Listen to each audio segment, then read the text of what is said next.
So today, guys, we're going to be doing a recap on the special report live stream from the Division game. If you guys didn't watch that live stream with me, it was actually a packed house with 1,700 people in there.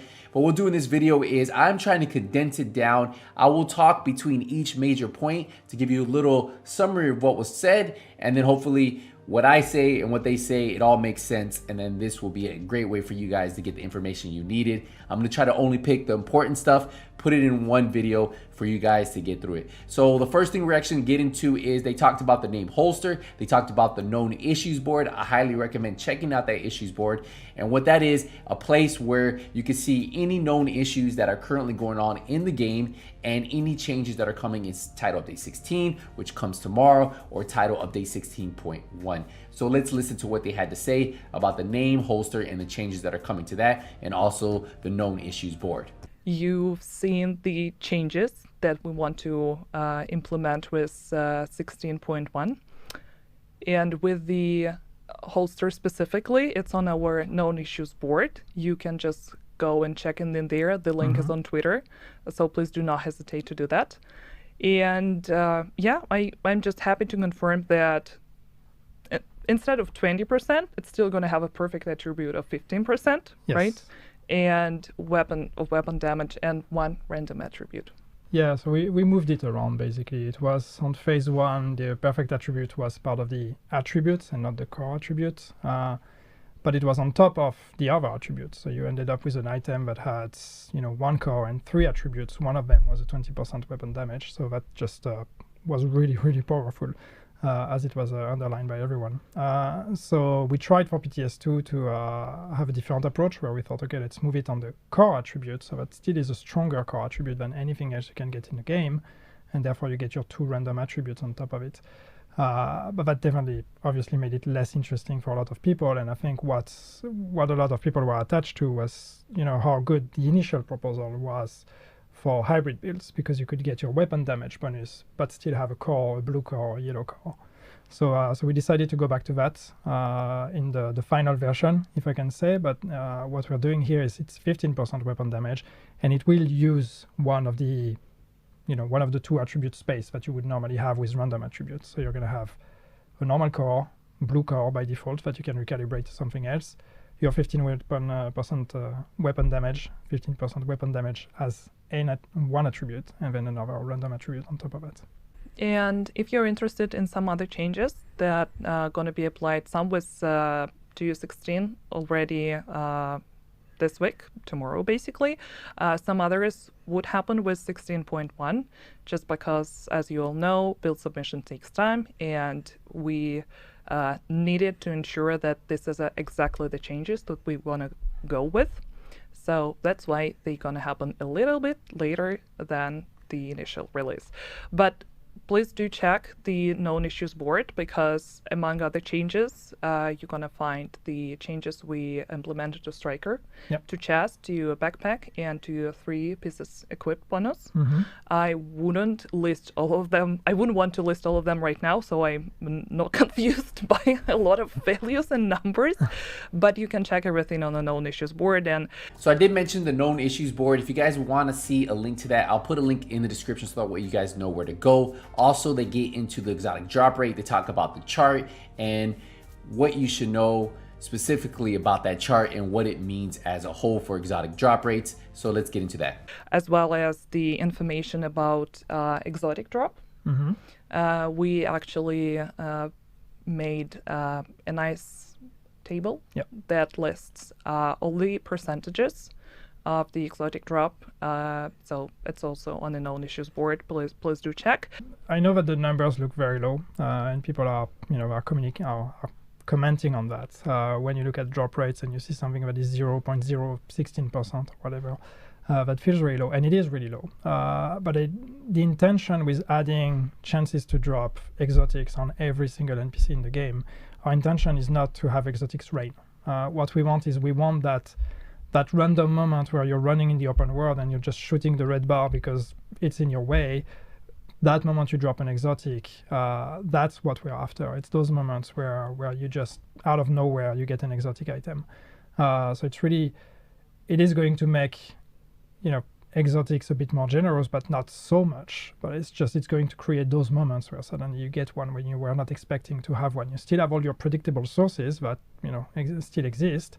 We're also increasing the sources for exotic materials or exotic components elsewhere. So that's another way to get exotic components. But exotic items, we just wanted to see them appear in new spaces in other areas that you're not used to seeing exotics into. And now you just know that even if you can't play that specific content, even if you can't try to kill the bosses to get the exotics or whatever, you will always have a chance to get it randomly by playing anything in the game. So it gives you just more choice to decide to play what you want.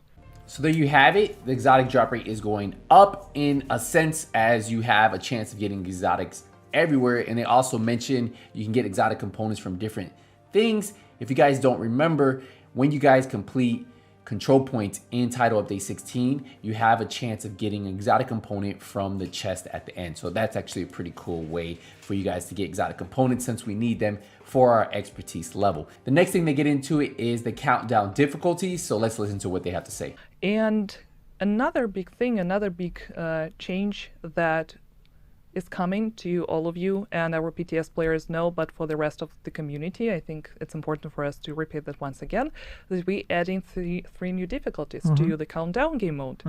And this is not the only change about the countdown. Yeah, so there's a bunch of big and small things with countdown. So yes, the first one, as you mentioned, and as we're seeing here, is the addition of more difficulties. So what we're doing is the current difficulty that you have on the game today is going to be the challenging one.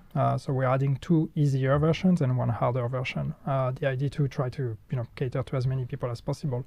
And that's feedback we took from right from PTS of season 9, basically, where people were like, okay, that's fun, but it's I want to be able to play it solo. I want to be able to have a harder version and all these kind of things. So we wanted to, it was clear from the beginning that this was something that would help bring more players to the mode. So we did that. We implemented all those new difficulties. You can choose, to go in whichever difficulty you want based on, what is actually fun for you. All of them are playable up to 8 players, but you can play them solo as well. So, whoever will be the first players to complete Heroic solo, I'm sure, that's going to happen faster than we think. But it's, you can also, if you just want to run around and have an easy time to just look at the space and not be, take some nice pictures and all of that, you can just go in normal solo if you want. So that's really just to give you more choices at the end of the day. On top of that, the few things we're adding is, as you mentioned, we're making a few improvements to the economy of the game mode. And the idea being to try to bring more people to stick around until the end.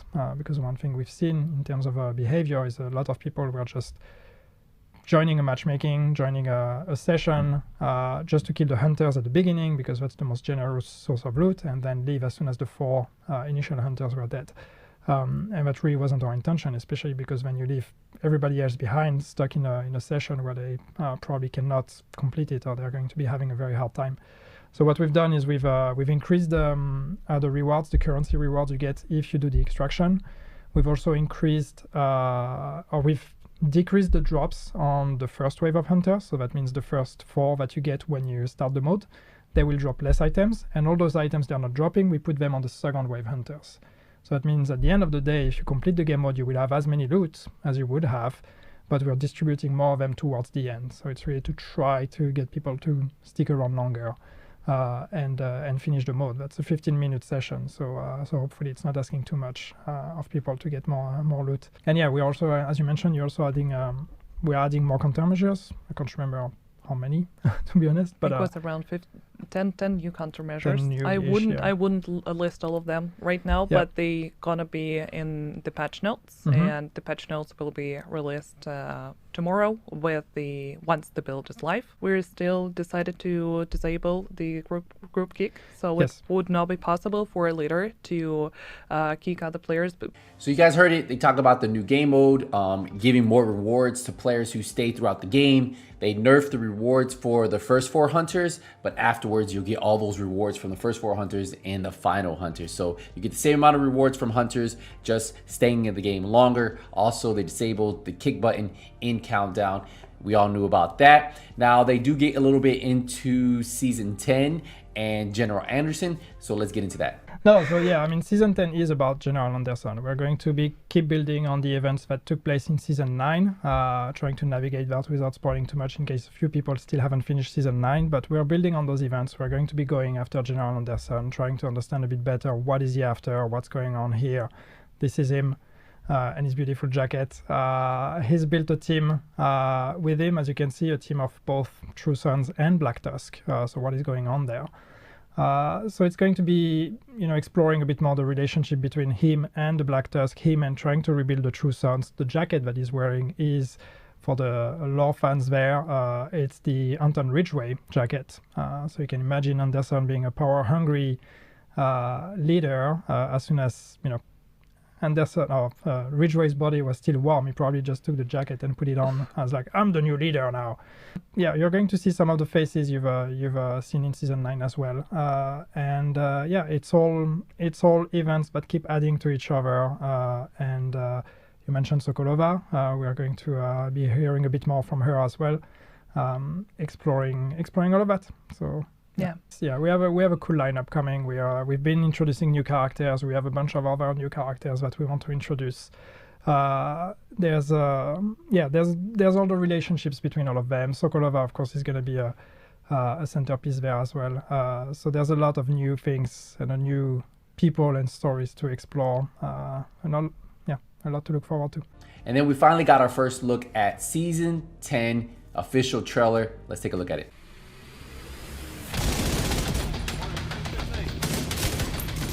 Hey, Agent, unless you need a powder shower, you might want to move your ass.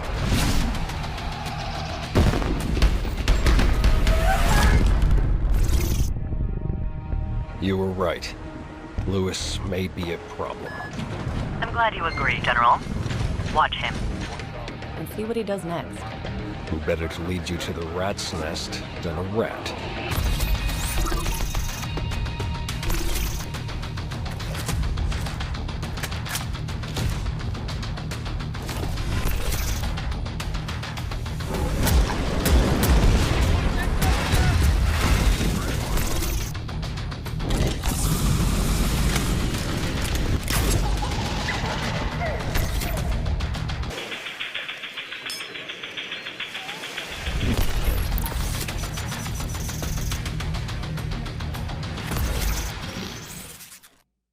This is what's waiting for you in season 10. It's going to be available on all platforms starting tomorrow, September 13th. So yeah, mark the date. It's almost time. So season 10 does start tomorrow, and then they talk a little bit about the 2 new legendary missions. We are introducing legendary difficulty to the 2 remaining strongholds, Tidal Basin and Manning National Zoo. Yeah.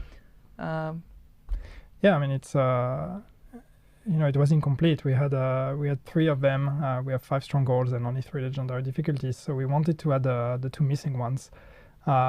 We've tried to to play around with the spaces. We've tried to bring in some new boss gameplay and interesting mechanics. So I know that on the PTS some players already completed them. I think some players even already soloed them. We've done a bit of balancing following PTS feedback. Just go out there, go destroy them. I will watch you. I will probably not beat them myself, not solo for sure, but I will try to find people to play with me. So now we have all strongholds available in legendary difficulty, which is nice. And now it is time that we are going to dive right into that new game mode coming in season 11, not season 10, season 11. Holy, this new game mode actually has me really excited. So let's listen to what they had to say. I think it's time for our grand reveal. Not a reveal in a sense, but this is something that I mentioned before in Agent Briefing, and this is this mysterious PvE game mode that some of you may have seen in our roadmap for year 4. And finally, it's time for us to open a crack in the door and show you a small sneak peek into how it looks. So I mean, just first, this is not season 10, just to be clear. We're targeting season 11 for this one. We'll take the time we need to make sure it's good, but so far it's on target. This is the first glimpse of the new game mode, as Daria mentioned. It is PvE game mode. The name of the mode is Descent, as a gist, basically what the game mode is, it is a roguelite. If you're used to those experiences, you're going to go in there as an agent. We're going to take away your gear. You're going to start from scratch, and you're going to have to use the mechanics that are available within the mode to become more powerful and try to take over harder and harder challenges as you progress. Once your session is over, be it because you died or because you decided to exit, and cash in on your rewards, you come back into the mode, you start from scratch all over again. You have, of course, some rewards, and you have some more permanent progression that is involved in there. But yes, expect something that's going to feel very different. It's especially the progression, because one thing that I want to mention, because I don't want people to draw that conclusion, it's not going to be like we take away your gear and you have to drop items inside, or green items and blue items and purple items. That's not the way we're going to handle that. There is no loot in this mode. We are using your talents. We are using the game talents. So it's going to be about combining talents, like looting talents, combining them and building mechanics and combinations that the game usually doesn't allow you to do. So you're going to be able to create completely new playstyles, completely new builds and combinations inside that game mode that are going to allow you to become probably super powerful, probably way more powerful than what you can reach in the game. But it's all contained in that session, and once the session ends, you start over again, and maybe you make different decisions. Every time you're completing a room, as roguelite, for those that are familiar, we give you a choice. Do you want this or that? You make a decision, you go to the next room, make a new choice. So every session is going to be different, because the choices will always be random.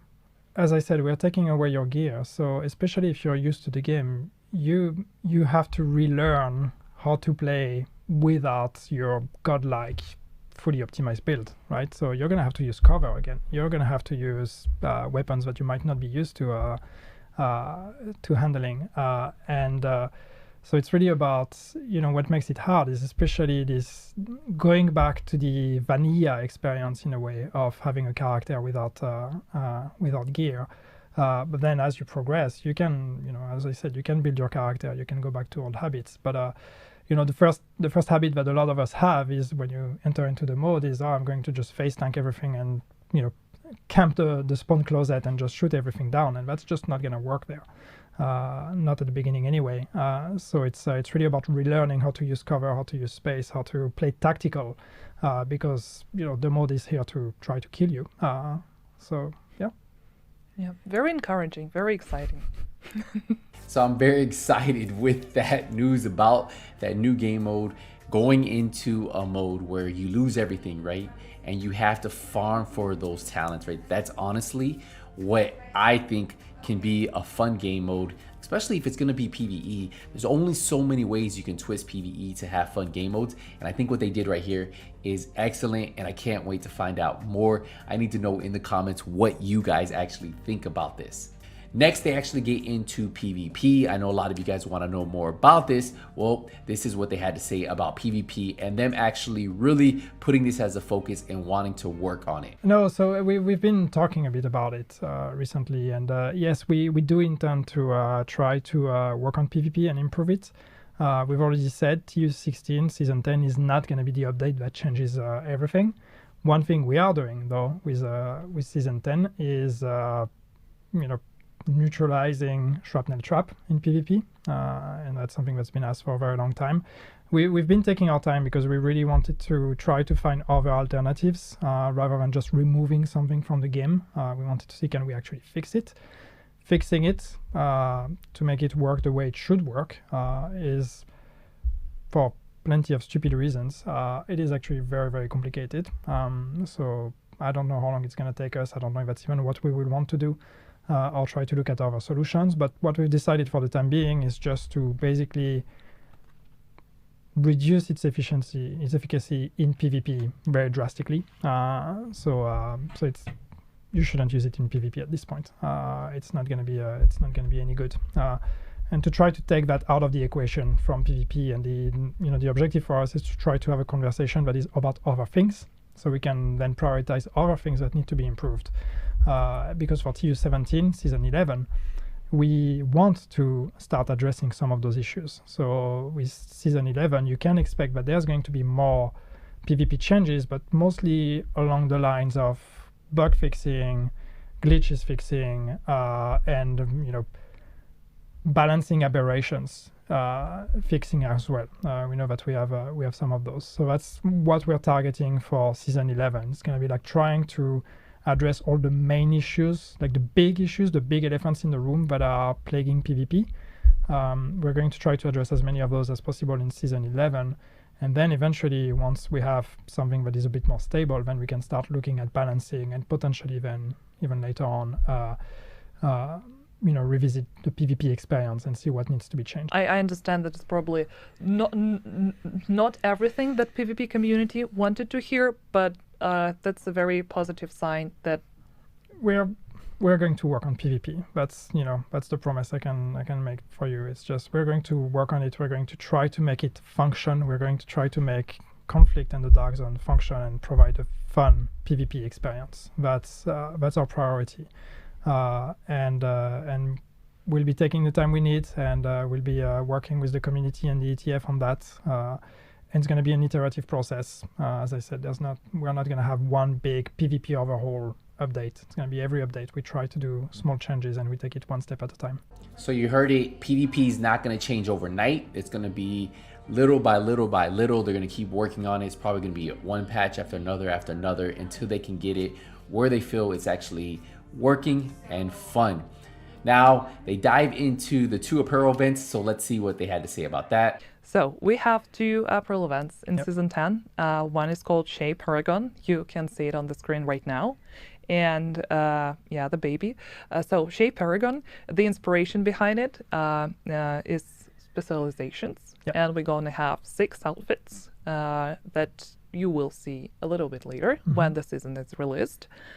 And I think this is actually something for our military fans, right? Yeah, I mean, not all outfits, but it is trying to go into something that is a bit more military, a bit more tactical for some of them, a bit more like, okay, taking the fantasy of a specialization and pushing it to, okay, what would a person that uses that weapon, what would they wear? So for the sharpshooter, for example, you have this kind of like infiltration, camo outfit, and then you can imagine for the other ones. So some of them are like very military, very militaristic, very tactical. Some others are a bit more out there, but it's it is going to be closer to the military style that some players have been asking. And then we have the other one. The other one. Show me the baby. And the other one, of course, it's dedicated to spooky season lovers. The baby is not the only creepy mask that is going to be a part of it. There's going to be more, and as far as I remember, 5 outfits in total. And inspiration behind it, it's pretty obvious. Spooky season, certain holiday, a certain day in October, but that should be pretty obvious. So I actually love how this baby looks. It's very cute. It's pretty. Yeah, if you're not into the baby face, I hope you'll be looking forward to that chest though, because that vest is also really cool. It's darker, of course. That's gonna be a darker one, but there's gonna be stuff that's a bit more on the spooky theme. But there's also some pieces individually that I think people will be very excited with. So again, some people will love the baby face, others will hate it. That's fine. Nobody's forcing you to wear that. But even without taking that into account, if you take that outfit, you remove the baby face. I think there's something pretty cool there as well. So hopefully something for everyone. And then they get into the specialization revamp, and I will give my opinion on this after they talk about it. So let's listen to what they had to say. People asking about specialization rework. Yes, you will see that it is not in our plan for year 4 at the moment. We are taking our time with the specialization rework, because when it comes out, we want that to be a transformation. We want that to completely change the way you approach character building, the way we approach game. So we need to take the time to do that proper. It touches on so many aspects of the game. that there's a lot of things that we need to relearn on how they work because the team that built that is not here anymore. So we really don't want to release specializations and end up breaking every character build. So we're taking our time. We're taking our time to think about how does that, what place does that occupy in the end game, and how do we make it an interesting progression again, and taking a bit of the learnings from expertise as well there. So we'll take our time. So far we've moved it out of our content plans because we don't want to push ourselves to ship something that is not satisfying because we committed to a date. So we are not going to commit to a date until we are 100% sure we can do something that is, the transformation that we're looking for. So you guys heard it from them.